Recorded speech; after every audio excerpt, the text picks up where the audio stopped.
তেতো আম লেলো, তেতো আম লেলো। আজকে আমি আম বিক্রি করতে করতেই তোমাদেরকে সিম্পল পাস্ট টেন্স শিখিয়ে ফেলবো। তো আজকে আমাদেরকে এই ছন্দটা মাথায় রাখতে হবে, তেতো আম লেলো। যদি কোনো বাংলা বাক্যে ক্রিয়ার শেষে তে, ত এই দুইটা বর্ণ খুঁজে পাই তাহলে সেটা হয়ে যায় সিম্পল পাস্ট টেন্স।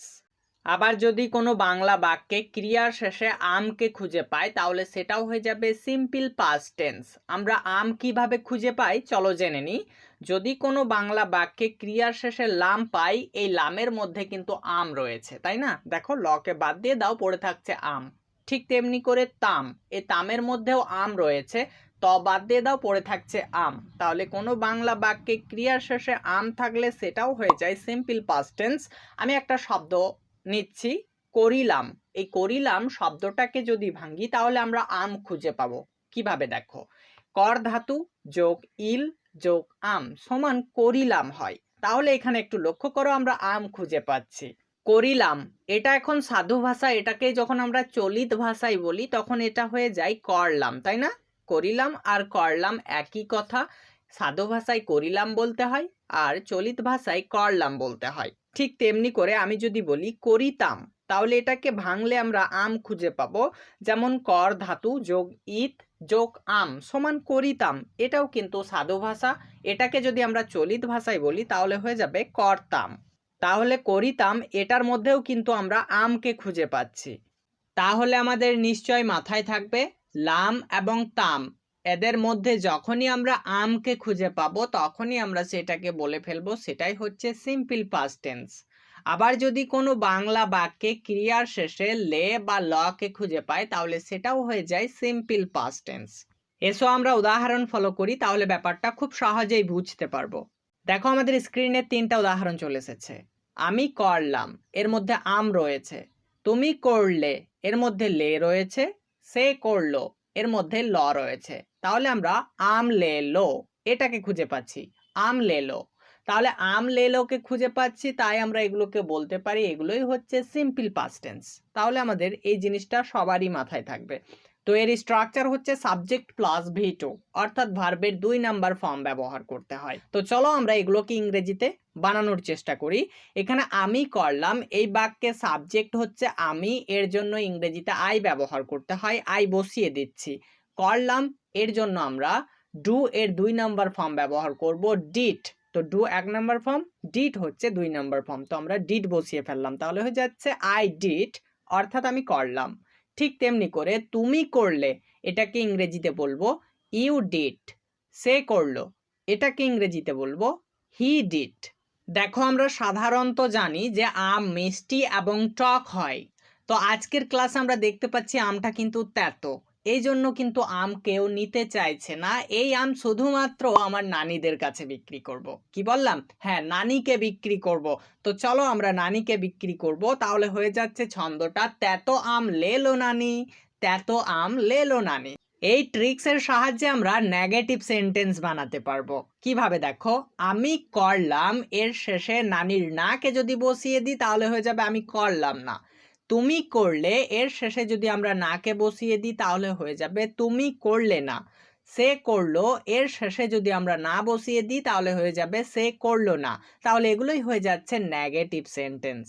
তাহলে তেতো আম লেলো নানি এর সাহায্যে আমরা খুব সহজেই নেগেটিভ সেন্টেন্স বানিয়ে ফেলতে পারবো। এবার এসো এগুলোকে কিভাবে ইংরেজিতে বানাতে হয় তার নিয়মটা একটু জেনে নিই। নেগেটিভ করতে হলে সাবজেক্টের পরে ডিড নট এবং তারপরে ভার্বের প্রেজেন্ট ফর্ম বসে। কি বললাম? হ্যাঁ, নেগেটিভ করতে হলে সাবজেক্টের পরে ডিড নট এবং তারপরে ভার্বের প্রেজেন্ট ফর্ম বসে। তো চলো আমরা এগুলোকে নেগেটিভে ইংরেজিতে বানানোর চেষ্টা করি। আমি করলাম না, এই বাক্যে সাবজেক্ট হচ্ছে আমি, এর জন্য ইংরেজিতে আই ব্যবহার করতে হয়, আই বসিয়ে নিচ্ছি। এবার একটু লক্ষ্য করো, আমরা সাবজেক্টের পরেই ডিড নট ব্যবহার করব, তো আমরা ডিড নটকেও বসিয়ে দিচ্ছি।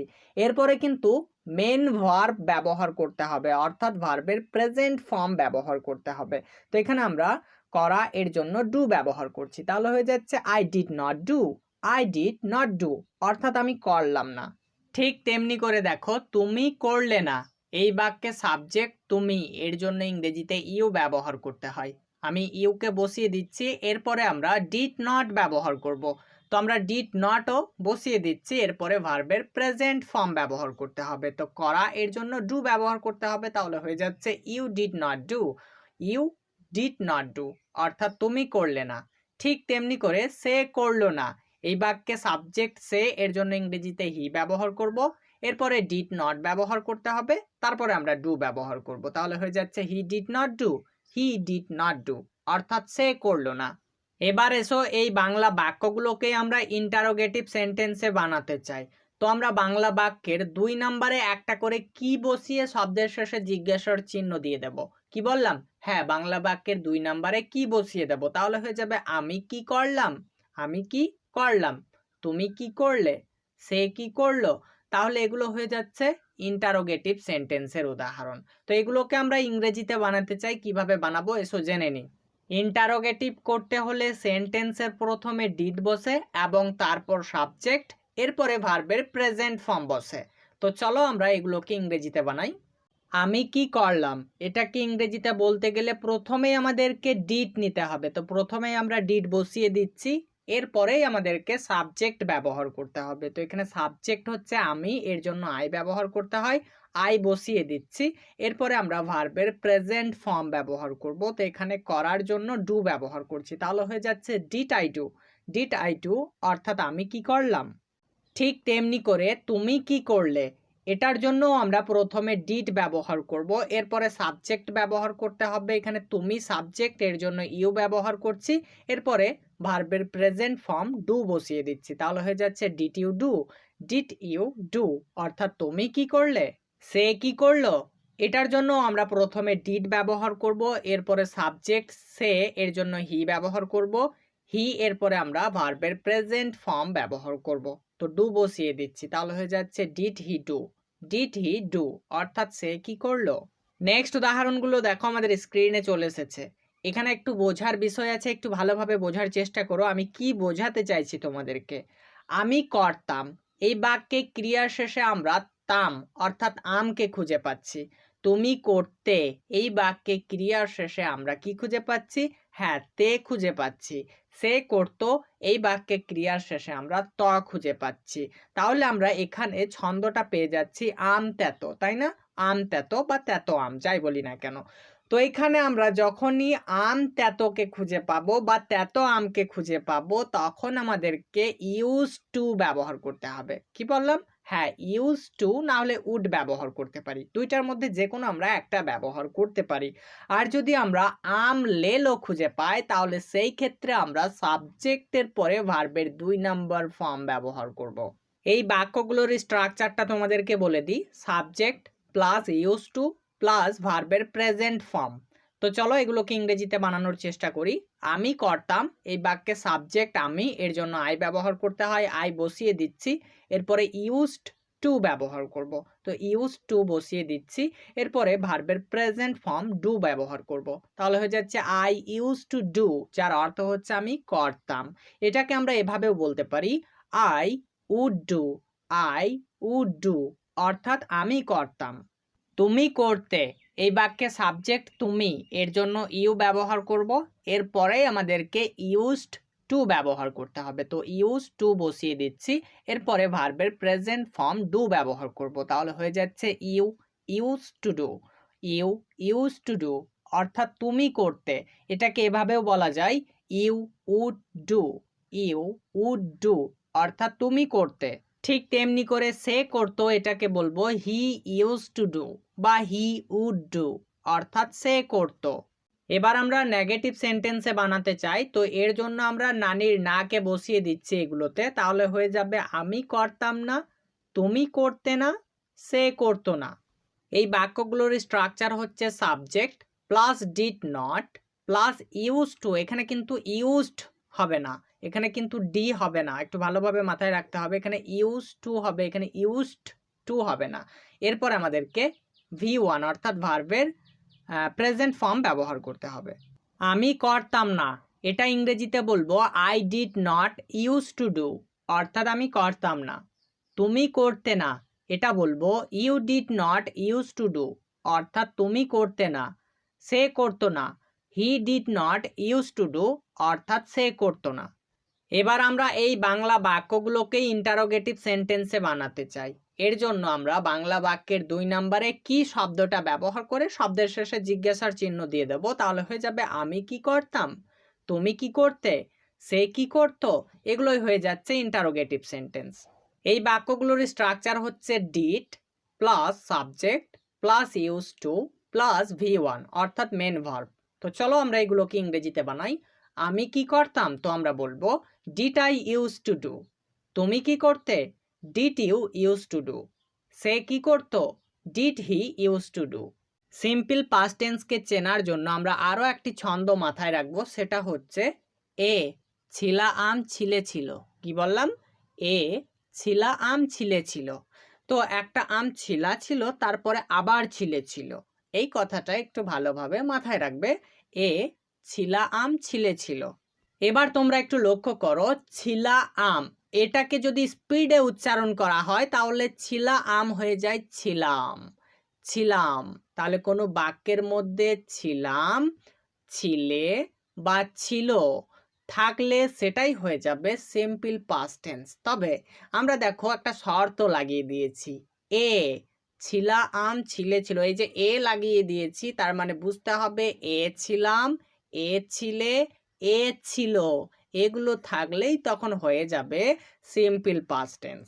এসো আমরা উদাহরণ ফলো করি, তাহলে ব্যাপারটা খুব সহজেই বুঝতে পারবো। আমি করেছিলাম, তুমি করেছিলে, সে করেছিল। এবার তোমরা একটু লক্ষ্য করো, করেছিলামকে যদি আমরা ভাঙি তাহলে আমরা পাবো কর যোগ এ যোগ ছিলাম। তাহলে দেখো এখানে এ ছিলাম এটাকে পাচ্ছি, এটা দেখেই আমরা খুব সহজে বলে ফেলবো এটাই হচ্ছে সিম্পল পাস্ট টেন্স। ঠিক তেমনি করে দেখো তুমি করেছিলে, তো এখানে করেছিলেকে যদি ভাঙি তাহলে আমরা পাবো কর যোগ এ যোগ ছিলে। তাহলে এখানে আমরা এ ছিলেকে খুঁজে পাচ্ছি, এটাকে দেখে আমরা বলতে পারি এটা হচ্ছে সিম্পল পাস্ট টেন্স। ঠিক তেমনি করে দেখো সে করেছিল, এখানে করেছিলকে যদি ভাঙি তাহলে আমরা পাবো কর যোগ এ যোগ ছিল। এখানে আমরা এ প্লাস ছিলকে খুঁজে পাচ্ছি, এটা দেখে আমরা বুঝতে পারছি এটাও হচ্ছে সিম্পল পাস্ট টেন্স। তাহলে এই ছন্দটা নিশ্চয়ই তোমাদের সকলের মাথায় থাকবে, এ ছিলা আম ছিলে ছিল। চলো এগুলোকে আমরা ইংরেজিতে বানাই। তো তার জন্য স্ট্রাকচার হচ্ছে সাবজেক্ট প্লাস V2। এখানেও কিন্তু সাবজেক্ট প্লাস V2 ব্যবহার করতে হবে। এই বাক্যে সাবজেক্ট হচ্ছে আমি, এর জন্য আই ব্যবহার করব। এরপরে আমরা ভার্বের 2 নাম্বার ফর্ম ব্যবহার করব, তো করেছিলাম এর জন্য ডিড ব্যবহার করব। তো আমরা বলতে পারি আই ডিড, এর অর্থ হচ্ছে আমি করেছিলাম। ঠিক তেমনি করে দেখো তুমি করেছিলে, এই বাক্যে সাবজেক্ট তুমি, এর জন্য ইউ ব্যবহার করব। এরপরে করেছিলে এর জন্য ভার্বের 2 নাম্বার ফর্ম ডিড ব্যবহার করব। তাহলে হয়ে যাচ্ছে ইউ ডিড, মানে তুমি করেছিলে। ঠিক তেমনি করে সে করেছিল, এটার জন্য আমরা বলবো হি ডিড, অর্থাৎ সে করেছিল। এবার তোমরা ছন্দটা একটু ভালোভাবে লক্ষ্য করো, এ ছিলা আম ছিলে ছিল। তো আমটা কে ছিলে ছিল, এসো আমরা একটু জেনে নিই।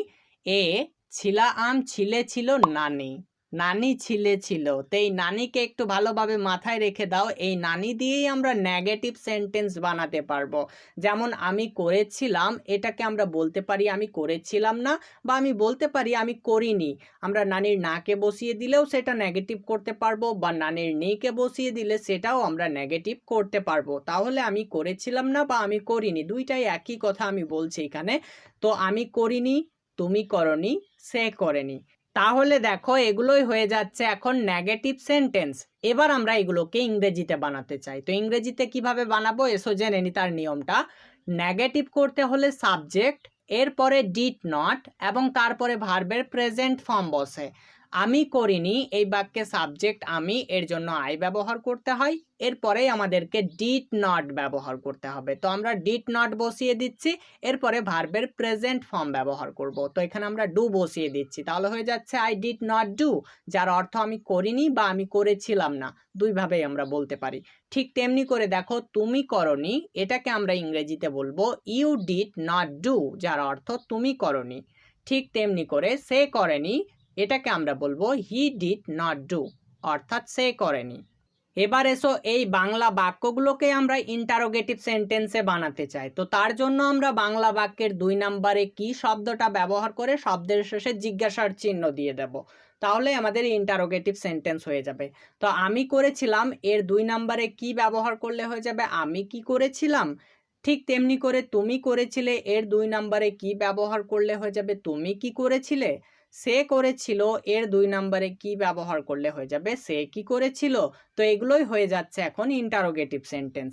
এবার আমরা এগুলোকে ইংরেজিতে বানাতে চাই, তো তার নিয়মটা আমরা জেনে নিই। ইন্টারোগেটিভ করতে হলে সেন্টেন্সের প্রথমে ডিড বসে এবং তারপর সাবজেক্ট, এরপরে ভার্বের প্রেজেন্ট ফর্ম বসে। তো চলো এগুলোকে ইংরেজিতে বানাই। আমি কি করেছিলাম এটাকে আমরা ইংরেজিতে করব, তার জন্য প্রথমেই আমাদেরকে ডিড ব্যবহার করতে হবে। তো ডিড বসিয়ে দিচ্ছি, এরপরেই আমাদেরকে সাবজেক্ট ব্যবহার করতে হবে। তো এখানে সাবজেক্ট হচ্ছে আমি, এর জন্য আই ব্যবহার করব, এরপরে আমরা ডু ব্যবহার করব। তাহলে হয়ে যাচ্ছে ডিড আই ডু, অর্থাৎ আমি কি করেছিলাম। ঠিক তেমনি করে দেখো তুমি কি করেছিলে, এটাও আমরা ইংরেজিতে বানাবো। তার জন্য প্রথমেই ডিড বসিয়ে দিচ্ছি, এরপরে সাবজেক্ট ব্যবহার করব। তো এখানে সাবজেক্ট হচ্ছে তুমি, এর জন্য ইউ ব্যবহার করব, এরপরে আমরা ভার্বের প্রেজেন্ট ফর্ম ডু ব্যবহার করব। তাহলে হয়ে যাচ্ছে did you do, did you do, অর্থাৎ তুমি কি করেছিলে। নেক্সট, সে কি করেছিল, এটাও আমরা খুব সহজে বানাবো। প্রথমে ডিড বসিয়ে দিচ্ছি, এরপরে সাবজেক্ট সে, এর জন্য হি ব্যবহার করব, হি বসিয়ে দিচ্ছি, এরপরে ভার্বের প্রেজেন্ট ফর্ম ডু বসিয়ে দিচ্ছি। তাহলে হয়ে যাচ্ছে did he do, did he do, অর্থাৎ সে কি করেছিল।